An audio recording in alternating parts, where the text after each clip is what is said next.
Come on. Calm down. You're fine. You just, you might have died. Oh. So, do I go to heaven now or something? Yeah, about that, the big boss actually says you gotta go back, so. No. Immediately, no. Sorry, but you kinda have to. Dude, why?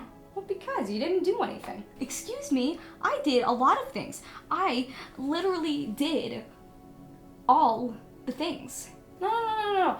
You did stuff, but what I mean is that you were just there. Nothing really lit you up. You didn't take very good care of yourself. You didn't have a community.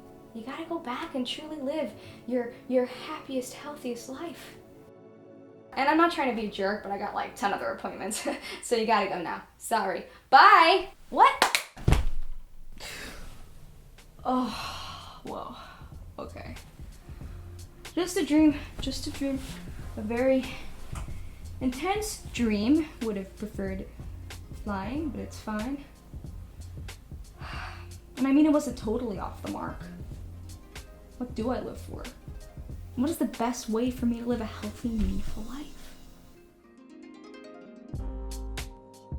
In Ikigai, the Japanese secret to living a long and happy life, authors Héctor García and Francesc Miralles explore the daily principles of people living in the healthiest place on earth and show you a new way to look at the pursuit of a good life. In this video, we'll unpack the Japanese concept of Ikigai and teach you how to build a healthy life that truly lights you up. For more great book summary videos, subscribe to our channel and hit the notification button. If you find this video helpful, click the like button and let us know what you think.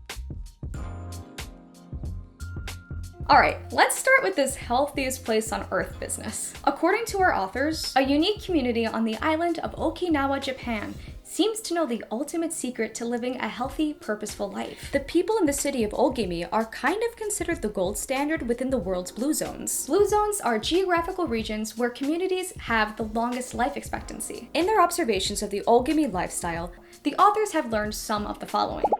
A. The Ogimi residents are the longest living people on Earth. Okinawans in general are really healthy with a long life expectancy, but the people in Ogimi are practically superhuman about it. Each of them practices the general habits that lead to well-being and longevity. They're big on a balance between good exercise, good diet, good work, and good fun. B. Community is deeply prioritized. Okinawan people have a team-oriented approach to life. They're always working, supporting, and celebrating with one another. They even have large groups of people called moai that function like families. Members contribute money to their moai each month and eat, play, and volunteer together. Moais give community members a sense of security, and this helps to boost their lifespan. C. They never retire in the way we define it as Westerners. Ogimi residents stay active beyond the expiration date of their formal careers, focusing on their Ikigai. Daily life is always intense, yet relaxed, meaning people feel that what they do is important and do it with passion, but do it calmly. D. They use their Ikigai as their guiding light in everything they do. We'll take a deeper dive into Ikigai in a moment, but think of it as the Japanese concept of life purpose. No one is obsessive about it, but everyone in Ogimi lives by their life purpose. Okay, so let's get deeper into what exactly Ikigai is. To keep it simple, your Ikigai is the thing that gets you up in the morning. Your existential fuel, your reason for being, your life purpose. It doesn't have to be one thing, and it can involve anything. I've personally been told that I am a jack of all trades, master of none, so it's cool to see that Ikigai doesn't have to be just one thing. It may be about helping people. It could be your career. It could be spiritual. It could be a hobby. It could even just be contributing to your family. It's really just about whatever makes your life feel most meaningful. When our lives have meaning, things flow in an easier, more fulfilling way. So, according to the Okinawans, finding and living your Ikigai is the foundation for living a healthy, satisfying life. Okay, enough about the what and the why. How do I find that Ikigai? It kind of rhymes. Anyway, Okinawans think that the best way to find your Ikigai is to just chill out and let yourself discover it naturally. From the standpoint of psychology, we might call that being in flow. Flow is a concept defined by Mihai Csikszentmihalyi. It's basically a total immersion in whatever experience you're having at a given time. The kind of focus where you forget your troubles and lose track of time, like when I play Sims. The easier it is for you to enter flow during a certain activity, the more likely it is that activity can give you some clues to your Ikigai. For example, say it's super easy for you to get into flow when you're cooking. What is it that gets you so immersed? Is it the joy of creating something new? Are you making food for yourself or for others? From your answers, you might discover that your Ikigai relates to the creative experience of cooking, or it could be the joy of nourishing your community. If going with the flow to find your Ikigai doesn't cut it for you, the authors also share two types of psychotherapy processes you could try. They're called Logotherapy and Morita Therapy. Logotherapy is a type of therapy created by Viktor Frankl. Frankl was an Auschwitz survivor who wrote the book Man's Search for Meaning. And we actually already have a video on it if you want to go give it a watch after this video. Stay and watch the rest, and then go. Anyway, the therapy focuses explicitly on helping people find meaning. In Frankl's experience, what kept him alive in the concentration camps was, in fact, his own sense of purpose. He had a manuscript of his life's work taken from him before he was imprisoned, and he spent his time in captivity rewriting that manuscript. Reading our short form guide on Man's Search for Meaning can give you a lot of insight into what eventually became logotherapy, but here's the gist. Basically, the therapist helps the patient to look at any feelings of emptiness or anxiety, as though they're arrows pointing towards what truly holds meaning for them. Through that process, they get to discover and accept aspects of their life purpose. This helps them to get out of a place of suffering and puts them in a position to take action and build a more meaningful life. For example, let's say the patient is feeling super anxious about their job. The therapist helps them to realize they need a job that feels more meaningful to them. Maybe they discover they really want a job with a better community. And the therapist helps them to accept that part of their life purpose could be about building community. Once they know this, they can find a job with a better community environment and contribute passionately to it. That sounds lovely. I want a job like that. This video is helping me, yay. Morita Therapy is a type of Japanese psychotherapy. Similar to logotherapy, it's also focused on discovering meaning, but through a different method. There are 4 stages to this process. The first is a week of total silence and bed rest, which is truly a wild concept in our modern Western world, but it's key. The goal is to observe your thoughts and emotions during that time. This helps you get distracting thoughts or emotions out of the way, so you can see who you are outside of them. The second 2 stages involve gradually reintroducing movement and activities while remaining mindful. Activities like chopping vegetables, doodling, or going on short walks. Or maybe journaling, gardening, or breathing exercises. This all sounds so lovely. Why was I not born in Okinawa? This is upsetting. Basically, things that help you stay in that silent, reflective space. The final stage is to return entirely to normal life, but now with a deeper sense of clarity and purpose. By this point, the patient should have an understanding of who they are at the core, and what type of life is most meaningful to them. Try any or all of these approaches to get insight on your personal Ikigai.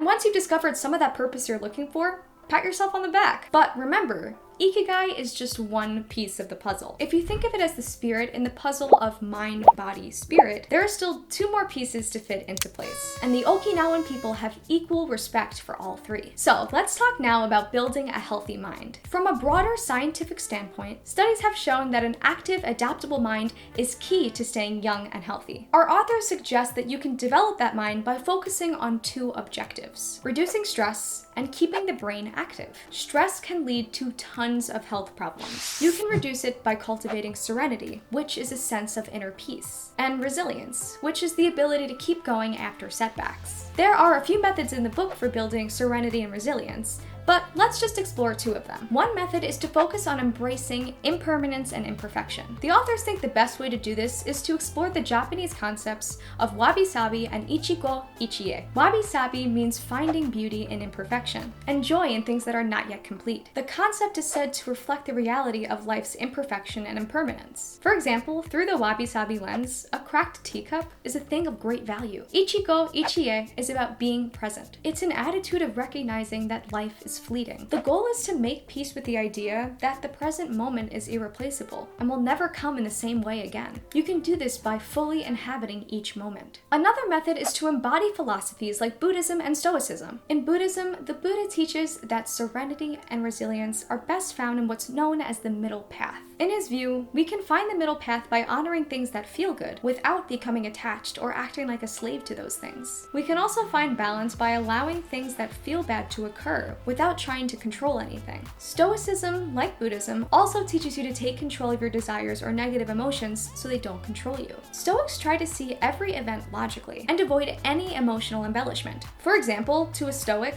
love is not a magical experience, but just chemicals firing in the brain. The idea is that true satisfaction and tranquility comes from meeting life exactly as it is. I need to remember that. I'm very bad at that. Now, these are incredible practices for a healthy mind, but a healthy mind isn't enough on its own. You need a healthy body too. People in Okimi live a very active lifestyle. And before you start with all your excuses, the gym's too expensive, I don't have time, blah blah blah. They're not out there running marathons or bench pressing things. They just keep their bodies moving with basic activities like walking, dancing, or gardening.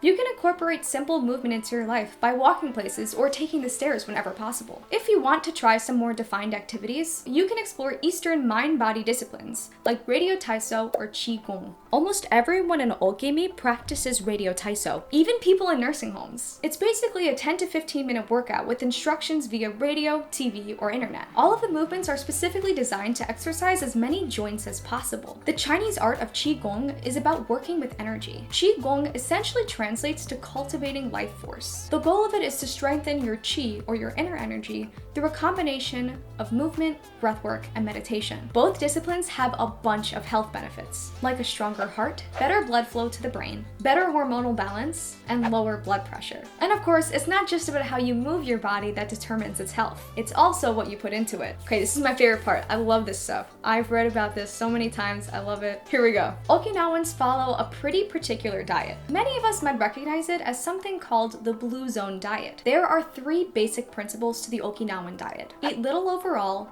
eat a varied diet, and focus on antioxidants. They eat little overall because it frees up energy that would otherwise be used for digestion. In general, people in the world's blue zones eat fewer calories than people in other parts of the world. They also avoid junk food with no nutrients, and only eat foods in high nutritional value. But even though Okinawans eat less, their diets are extremely varied. They eat about 206 foods overall and 18 different foods a day. They avoid salt and sugar and mostly eat grains, fruits, and vegetables. At least 30% of their diet is vegetables. So healthy. I love it. The final principle is to prioritize antioxidant-rich foods because antioxidants slow down the aging process. Okinawans eat about 14 antioxidant-rich foods on a daily basis, like tofu, miso, tuna, sweet potato, carrots, soybeans, and cabbage. Other more Western-based foods with antioxidants include things like broccoli, salmon, berries, oats, and red wine. Now, I know, I just threw a lot of information at you. But basically, to sum it all up, living a long, fulfilling life of purpose is more than possible. You just gotta put in the work. So, what are you waiting for? Get into that flow state or check out the therapies we suggested and discover your purpose. Then, take incredible care of your mind and body so you can spend a lifetime living out that purpose. And above all else, live as much as the Okinawan people as you can. Don't worry, be happy, be healthy, stay connected to the people in your life, and always let your Ikigai be your guiding light. The book has lots of great insights into health and purpose that we didn't have time to cover in this video. If you're interested in going deeper, check out the Shortform guide to Ikigai. Shortform makes the world's best guides to nonfiction books, complete with well-crafted short exercises to help you learn faster and remember more. You can get a 5-day free trial and a discounted annual subscription if you go to shortform.com/YouTube. Click the link in the description below and support the author and publisher by buying Ikigai. A link to buy the book is below as well. If you know what your Ikigai is already, tell us in the comments. And finally, hit the subscribe button so that you don't miss the next short form video. Thanks so much for watching. See you next time. Bye!